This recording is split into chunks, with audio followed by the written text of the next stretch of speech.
Good morning, everyone.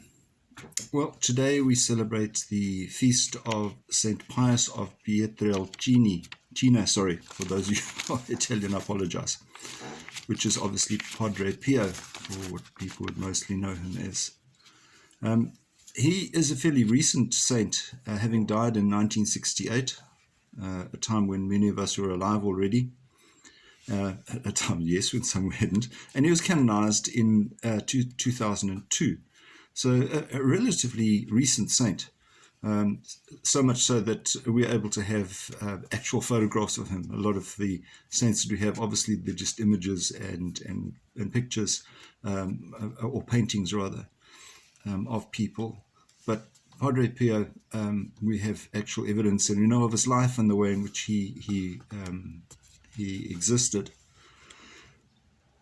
But it does raise the question, what exactly makes a saint? I mean, in the case of Padre Pio, he was a man who lived with a stigmata for 50 years, and many of the photographs you see, that actually has bandages around his hands to actually cover the sores. Now, we need to understand the stigmata were genuine sores. They were not just something, oh, look at this, they were actual sores. And the stigmata, as we know, are those sores which some people develop, which are a reminder or represent the sores that Jesus would have had as a result of nails being driven through his hands and through his feet. Now, not everybody has the same stigmata.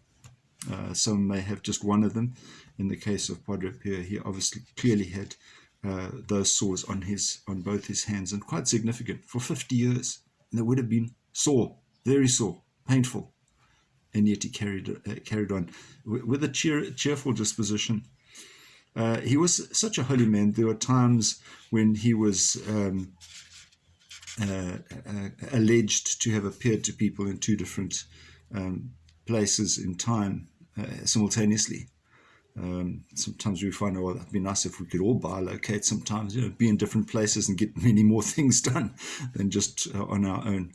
The question is, what makes a saint? Well, we're told that the definition of a saint is someone who makes it to heaven. It's one of the reasons why saints are never actually declared until such time as they've died. Well, apart from that, imagine declaring somebody a saint while they're still alive. They would have no privacy, and people would give them so much attention that it would be unbearable. So saints are only recognized after they have died. The reality is that saints are amongst us. There are people now who will be declared saints one day, and who knows? Saints come from difficult backgrounds. Some people come from very bad backgrounds, and then go on to be saints because of how they change their lives and the difference they make. So let us be open to the influence. Let us be aware that Christ needs to live through and in us. Let the Holy Spirit do the work that he needs to do in our lives. So have a wonderful day, and we'll see you again, hopefully at Mass this weekend. Don't forget to book in. Bye-bye. See you again. God bless.